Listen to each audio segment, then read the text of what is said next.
Monday Night Football ends. The Minnesota Vikings upset City, Skull, take down Kyle Purdy, and a defense that wasn't great. Kirk Cousins might as well be Tom Brady after that performance. We will dive into that, as well as a couple quick thoughts on Sunday Night Football. And I wanted to touch on something from the college football weekend. It's a story that won't die in football circles, so I wanted to touch on that. But first, subscribe to the podcast wherever you may listen. 3 and Out with me, John Middlekauff. You can find it wherever. We got you covered. If you're watching on YouTube, hammer that like button. Subscribe to the page. Leave a comment below. A lot of content up for you. Me and Colin recorded a big podcast after all the Sunday games. So go check that out as well. And to start, before we dive into some football talk, you know I got to tell you about my friends and the official ticketing app of this podcast. Do you know what looked like fun? That game tonight. Like, if you're a Minnesota fan, you want to attend one of these games, I got you covered. Download, grab your smartphone, and download Gametime, the official ticketing app of this podcast, the fastest growing ticketing app in America, and friends of the program.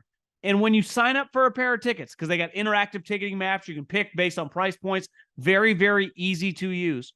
Use the promo code JOHN, JOHN, JOHN, and get $20 off. Cannot recommend them enough. I've been using them. You should too. We'll see if the Phillies go to the World Series. I guess it's Game 7 tonight, tomorrow night. The Rangers are going, so if you're a Texas Ranger fan, a Cowboy fan, go check yourself out an event. Promo code John, Gametime app. Download it right now. Did not see this coming. Not going to lie. Listen, I respect Monday night games. I don't care about records. Games always get tight, but the cream should always rise.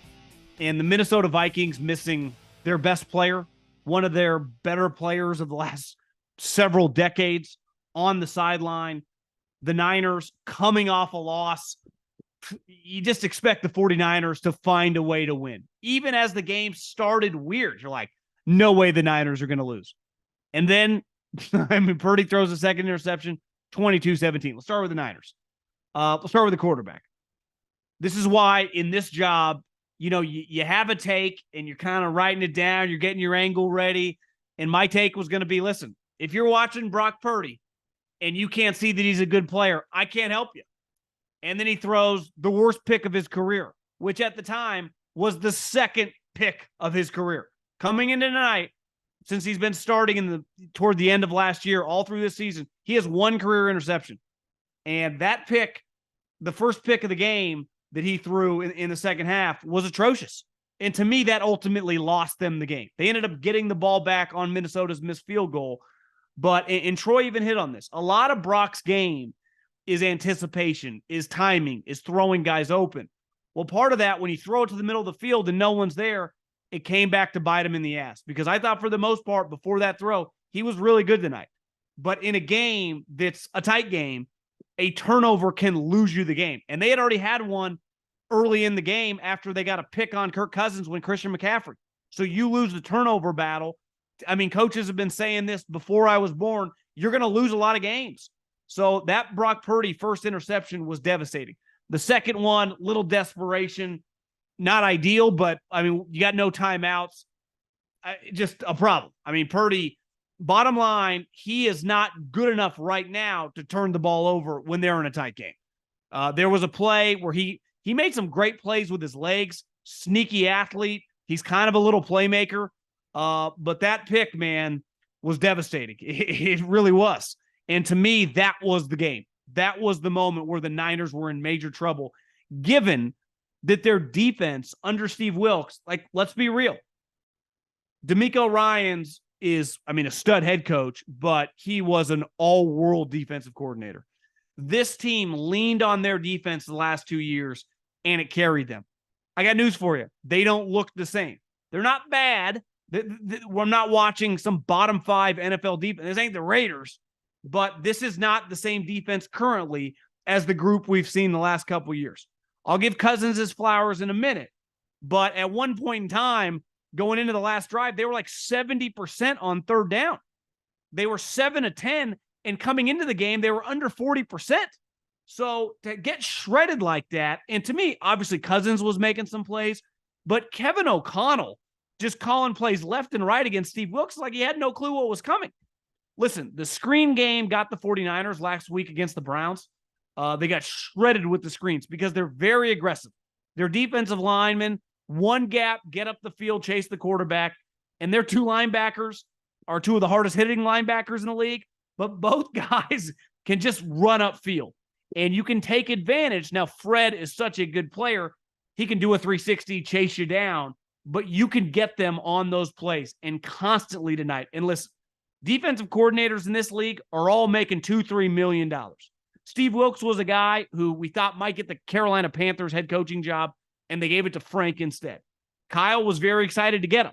So far, to me, it's been a disappointment relative to the standard in this franchise, because the standard with the 49ers right now is a top 2 or 3 defense, and they're just not playing like it. And it's not necessarily the yards. I mean, they almost had 400 yards put up on them in the passing game.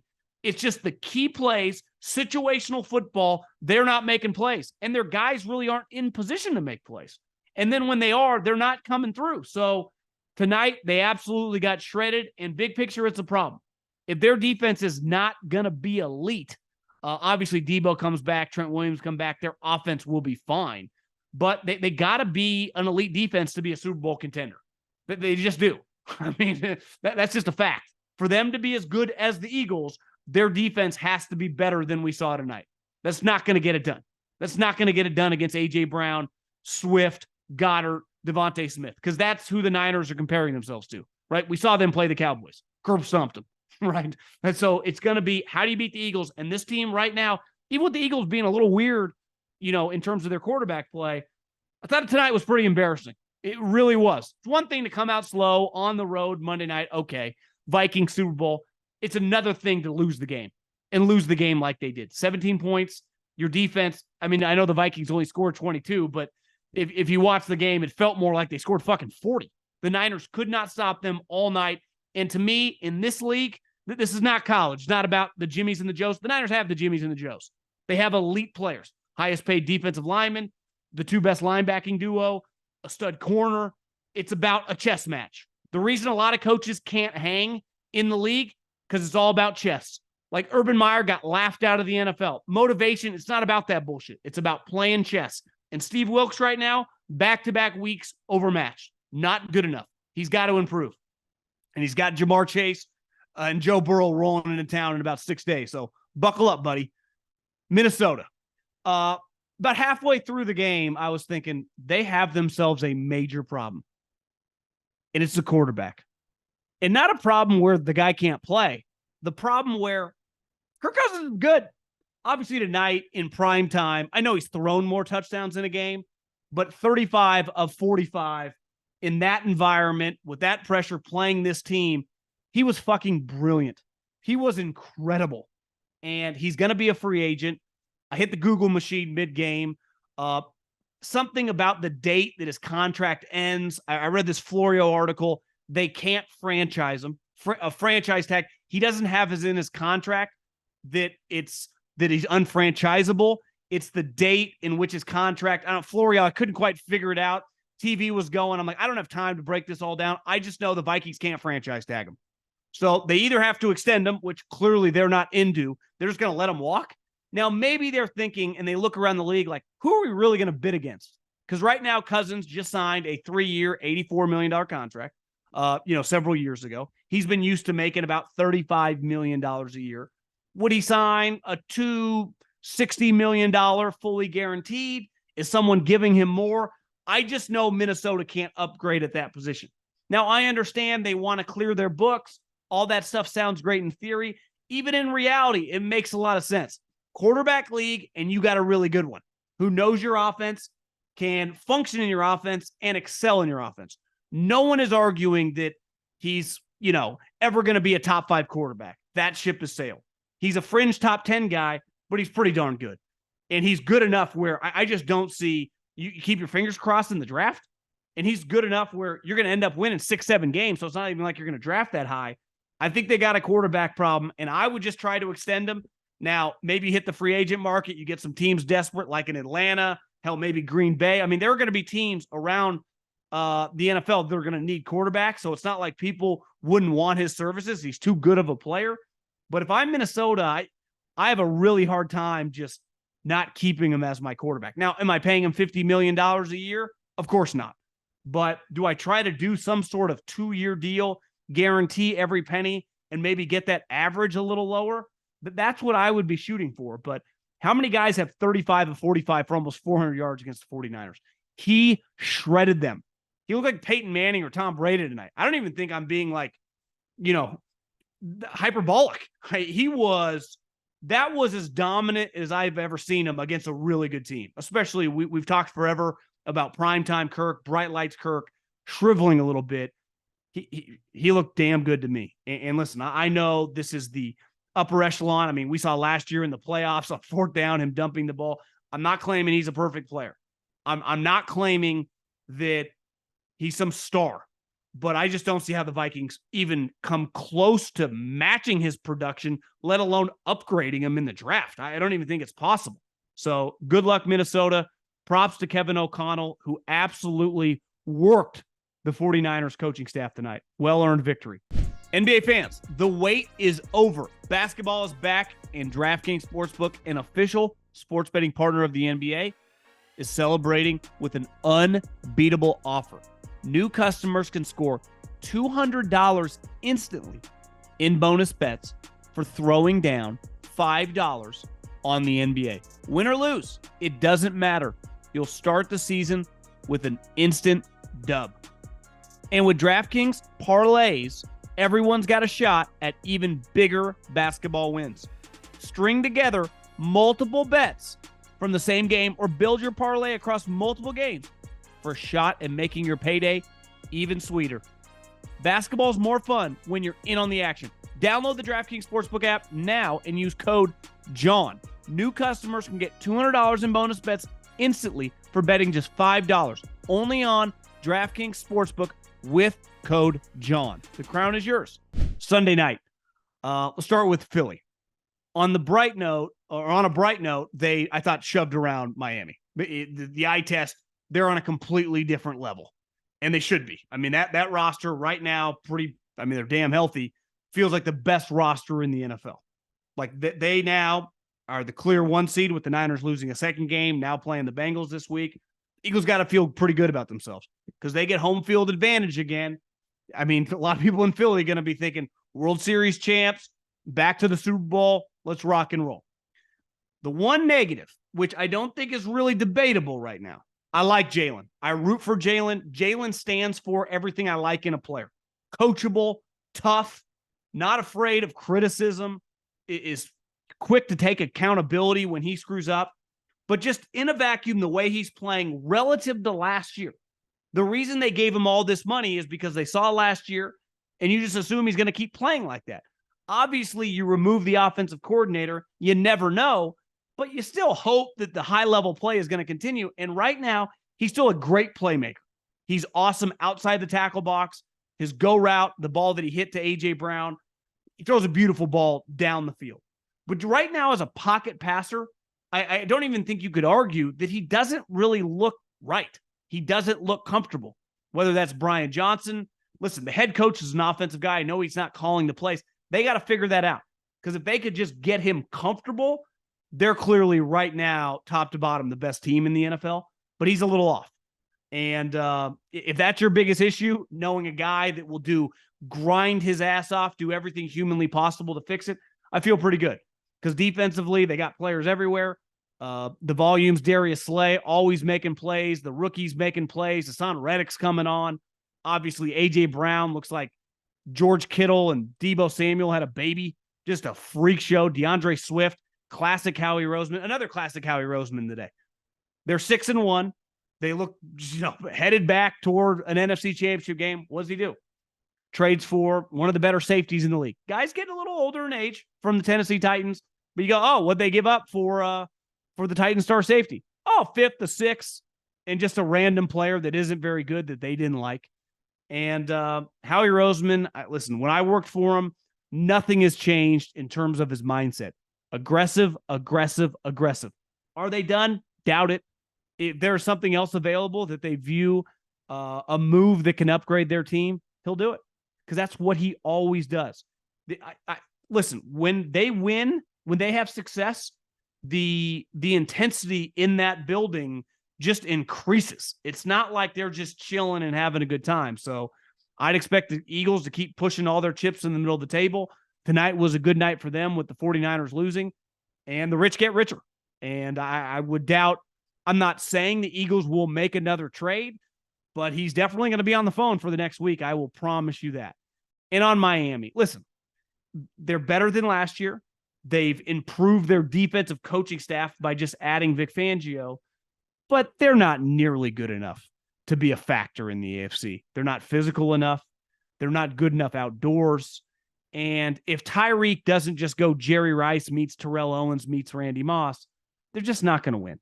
And last night when he dropped that pass, like their margin for error, his greatness, he's got to be elite. And most of the time he is. And against a lot of random teams, the Carolina Panthers, the Denver Broncos, he's going to bend them over. But now they've played the Bills and they've played the Eagles, and I thought they got thoroughly outplayed. I will say this. I'm going to give some flowers to my guy Tua Tagovailoa. There was a large stretch in that game where you just watched the two quarterbacks and you went, Tua's throwing it better right now than Jalen. Now, he ended up throwing the pick late in the game. Obviously, Jalen did too, a little freakish, but I will say Miami, the Tua thing's a positive on the whole, but their team definitely defensively, they don't have the players. I mean, they got the coach. They just don't have the players. And just can't beat anyone who's any good. They dominate the average teams. Big week for them this week, playing Belichick, see if they can get right. Belichick now has a little confidence coming in after beating the Bills, but Miami, let's pump the brakes on anointing them. I want to dive into one thing really quick because people have talked for a long time, and I've probably agreed that Lincoln Riley is going to go to the NFL. Lincoln Riley, everyone's knocking down the doors to get Lincoln Riley. And I probably just went along with the crowd. I'm like, yeah, no brainer. Who wouldn't want Lincoln Riley to be their NFL coach? I've spent a lot of time thinking about it the last 24, 48 hours because of what has transpired with USC the last 2 weeks. I think there are some parallels with him and Chip Kelly, right? Chip jumped, like Lincoln, had never coached in the NFL, had been a lifetime college guy. Zero, let me repeat, zero NFL experience. Both guys, known as great offensive innovators, get the most out of their quarterback. Their offenses have just been back with Chip at Oregon and obviously Lincoln at Oklahoma. And even last year at SC, it was like, these guys dominate on offense. The question was defense. The difference, though, is Chip put a premium on recruiting defensive linemen at Oregon. He had DeForest Buckner, Eric Armstead, and other defensive players who played in the NFL. And to me, when I watched Lincoln at the end of his time in Oklahoma and definitely at USC, I go, unlike Chip. Now, Chip, like Lincoln, has nothing to do with the defense. Chip just had standards of the type defensive lineman he wanted. Massive guys, right? I remember him getting to the NFL. He's like, we only want our defensive linemen to be 6'6" plus, like Chip. There's only two of them in the draft. Most of these guys were 6'3", 6'4". They don't even exist. It's easier in college when there's only four of them in the country and you can sign three of them. It's not possible in the draft. So it was more difficult for him to run a scheme in the pros. But Lincoln, I don't think, knows defense, cares about defense. And the other thing is when Chip got to the NFL, one downfall he had, didn't know NFL coaches. So his defensive staff in Philadelphia and then definitely with the 49ers was atrocious. He didn't know the Vic Fangios of the world, the DeMeco Ryans. He didn't know these guys, all the guys that came from the Pete Carroll tree. And it was a major, major downfall. Obviously, his offensive scheme as well was a downfall, refused to adapt, just kept hitting his head into the wall. But defensive coaching in the NFL, like Urban Meyer, Urban got to the NFL. In college, he hung his hat on recruiting the best players and then motivating them to just beat the shit out of everybody. And it worked a lot of the time. You could say what you want about the Florida documentary. Would have liked a little more, criminal activity that actually happened, part of it. But just from a football standpoint, you saw a lot of the motivational stuff that he had in the back, and it was impressive. The NFL is not about that. The NFL is a chess match. It's why Chip Kelly and Lincoln are highly thought of, because offensively they can play a little chess. You got to play defense in the pros. And like I said with Chip, who the hell would he can't hire a defensive coordinator in college. Say this for Chip. He had Alioti that he inherited for Oregon, and currently UCLA's defense is excellent. His defensive coordinator is Anthony Lynn's son. So he's emphasized that. Lincoln's defensive coordinator, people have been screaming at him to fire the guy for 12 months.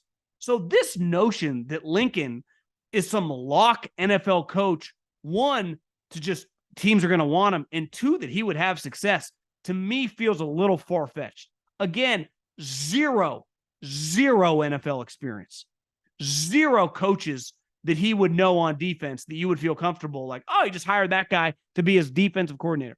When Jim Harbaugh left Stanford and came to the 49ers in 2011, he brought Vic Fangio. You know, the downfall of Chip, Billy Davis in Philly. Who the hell knows who Lincoln would bring? So I think we need to pump the brakes on the whole Lincoln Riley experience. The other thing is you can't be banning reporters, not having your players speak in the big leagues. That ain't how it rolls. Hell, people are rolling their eyes at you at USC. So Lincoln Riley is getting dragged through the mud right now, rightfully so. But this notion that he's some can't-miss NFL coaching prospect, to me, feels crazy. For a limited time, Verizon customers can get Netflix and NFL Plus for just $25 a month with Plus Play. That's $120 in annual savings. Plus Play is a platform where Verizon customers can shop, manage, and save on the subscriptions you already love, like Netflix and NFL Plus. With NFL Plus Premium, you get access to live games on mobile, NFL Red Zone, NFL Network, and more.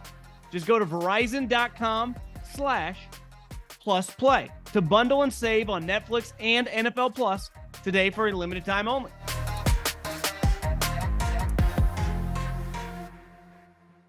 Okay, let's go with my friends at Morgan & Morgan. If you're ever injured, you can check out Morgan & Morgan. For a player, I like to add a coach that made it look easy. And I try to go a little different. You know, it's easy to pick last night A.J. Brown or tonight Kirk Cousins. I like to go with someone who's not getting their proper shine with sometimes on an NFL podcast. And 2 nights ago, on Saturday night, Kyle Whittingham beat Lincoln Riley, as we just talked about. This guy's going to go to the NFL. Kyle Whittingham has now beat him 3 times in a row. So the Utah football program, 2 years ago, when Oregon was this awesome program and it beat Ohio State, he swept Oregon, beat him in the regular season, beat him again in the conference championship. Mario ran to Miami. He went to the Rose Bowl. Last year, took out USC in the regular season, beat him again in the Pac-12 championship. Utah went to the Rose Bowl.